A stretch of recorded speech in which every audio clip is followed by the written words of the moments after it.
In the last 3 weeks here in the shop, I've had to deal with some coolant leaks on a couple Mercedes diesels that were kind of hard to find. They were just minor leaks, but they were driving me crazy trying to locate the problems. And that's when I came up with the idea of engineering and building a cooling system pressure test.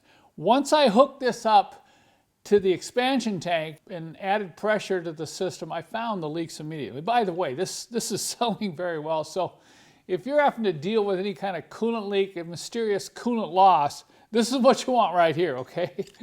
But anyway, the leaks in both cases had to do with this unit right here.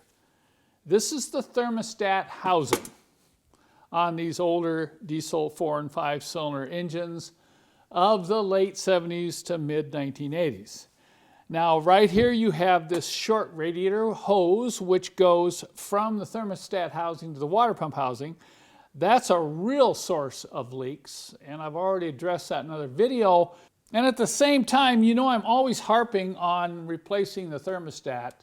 I think every single Mercedes that I have purchased in the last 5 years needed to immediately have the thermostat replaced. These were even on cars that had been so-called dealer maintained. The thermostats were old and not functioning quickly. You know, if you're driving one of these old cars and it takes more than 10 minutes for it to get up to operating temperature, or it's not getting up to operating temperature, you need to replace the thermostat. And that was the case in almost every car I've gotten. I get in it, I drive it for 10 or 15 minutes, you know, and it's barely creeping off 60 degrees. Finally, after a half hour, it gets up to 85. If that's the case, that's not good for your engine. That's not good for the engine, and of course it's not good for your body, because if it's cold out, it's going to take too long to heat up the car. So think thermostat. And I had to replace the thermostats on both these cars. And in replacing the thermostats, as well as finding the coolant leaks, I said, you know, I need to have another kit to help people solve a particular problem with this part right here. This is the housing that fits over the top of the thermostat and has a long neck which hooks onto that lower radiator hose. Now I'm going to go ahead and show you some problems I ran into, and that's why I got all these housings out here on the bench, because the problems are many and varied, and it has to do with age, lack of proper maintenance with coolant, and generally it comes down to corrosion related issues. And if you have corrosion on these parts, you could have leaks, and that was the case with those two cars. In both cases, they had corrosion on various contact points with the radiator hoses, as well as corrosion between these two parts right here, which hold the thermostat housing. Now, if you're going to change the thermostat, of course, we sell the thermostat on my website, and we just sell the thermostat. Now, I'm going to sell the thermostat with this kit here, because just changing the thermostat in these old diesels, I would say 85% of the time, is not going to solve all your problems. You're going to take this housing off to get to the thermostat, and you go, uh-oh, I got some other problems I got to deal with. And that's the purpose of this new kit right here, and I'm going to go over it in this video. But right off, let's see if we can take the top housing off the bottom part of the housing and get to the thermostat. Here's a unit that I've not opened up yet. And you really have to be careful when you do this, because you can break these bolts. These bolts get corroded because they are steel into aluminum, and therefore you have problems with dissimilar metal corrosion. Take a look here. It's some of the other bolts I've pulled out of those other housings I worked on over the last 3 weeks. Every one of those bolts is rusty. You don't want to reuse these bolts, okay? And I'll explain a little bit more as we go along. So let's just see how this one comes apart. Sometimes they don't want to come apart. And if you're not careful, you're going to break these bolts off, and then you have a real problem, because it's really hard to drill and tap these broken bolts off that are seized in aluminum housings. All right, so the first thing you do is you ease up on these bolts here, see? Oh boy. Okay, that one's moving. So what I'm going to do is I'm just going to move each bolt a little bit. Don't force it, and it's really tight. Let's get this last one here. Wow. Now if it starts to bind up on you, just reverse direction like this. And tighten it back down. And then loosen it back up. And tighten it back down. And then loosen it back up. Once you get about a quarter of a turn, now we're going to stop and we're going to add some rust penetrant to these bolts. And if you can let this sit overnight, it's even better. But for the sake of this video, I'm going to have to accelerate the process. So let's say I've let that set for a couple hours. Now I'm going to come back and I'm going to work these bolts out. And I'm going to turn them out. And then I'm going to turn them back in. And then I'm going to turn them back out. Okay, and once they start moving fairly easily, notice I'm gripping the wrench in close to the head. I'm not out here. This will minimize the amount of torque I can apply to these bolts. Okay, now this one is coming out.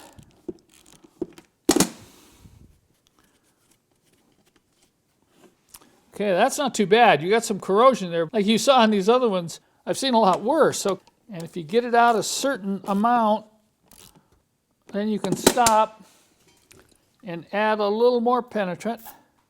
I'm using PB Blaster here.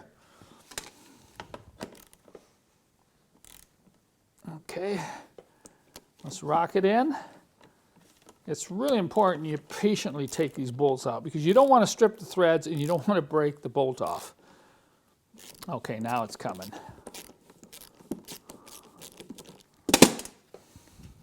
I do it by hand so you can feel what's happening. Don't use an impact. All right, this one's coming pretty good.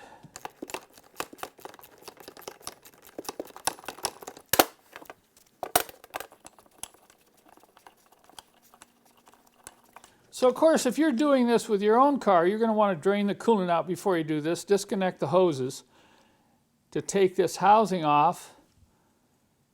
That one's rusty. All right, let's take it off and see what happens. Ooh, ouch. If that isn't an indication of poor coolant maintenance, I'm harping on this now all the time because this is like a new epidemic. I'm seeing way too many of these old Mercedes engines suffering from lack of coolant changes with old coolant that's not protecting the inside of the engines. Okay. And you would think that you could just grab this new thermostat and the gasket and just put it in and go on your merry way. Well, not so much. Okay, not so much. You've got some corrosion here you got to clean off. We've got some corrosion here that you got to clean off. I have a video on how to do this.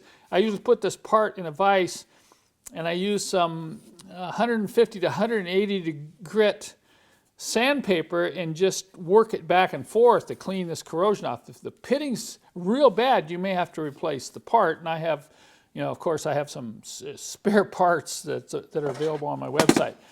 All right, so there's a really good example of neglect. Look at the corrosion on the hose. That short hose should have been changed a long time ago. So I'm going to set this one aside. I'm going to look at a couple of these others here and show you why I felt I had to come up with a kit. All right, let's take a look at this one. You pull this out. Look at the corrosion in here. The thermostat comes with a new gasket. You put that gasket back in there like that without doing any other work, it very likely could leak. And I've seen this a couple times on some of the cars that I've worked on. You have to be really careful to get this cleaned out.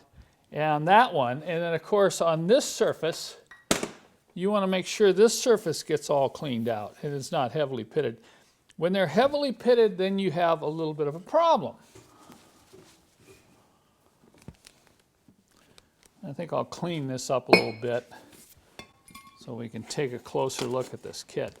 The first thing I wanted to deal with were these rusty bolts, because you don't really want to replace the rusty bolts. So along with purchasing a new thermostat, I offer this kit, and let me show you what it includes. This is a thermostat installation kit. Anybody want to guess the difference on these bolts? That's right, these are stainless steel.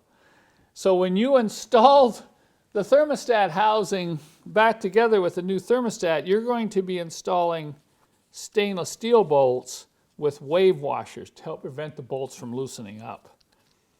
And along with those stainless steel bolts, I've included some nickel high temp anti-seize. And all you'll need to do is take a very small amount of this nickel anti-seize and put it on the threads of these bolts when you go to install them back into the housing. So even in 30 years, when you go to remove these bolts, they're going to come right out. Then I've included a razor blade. Now if you look at this housing, you can see I've already cleaned this up, but there's still a little pitting right there. See that? There's just a few pits. Let's see how this one cleans up. So I'll take the razor blade and come in here and scrape off this corrosion.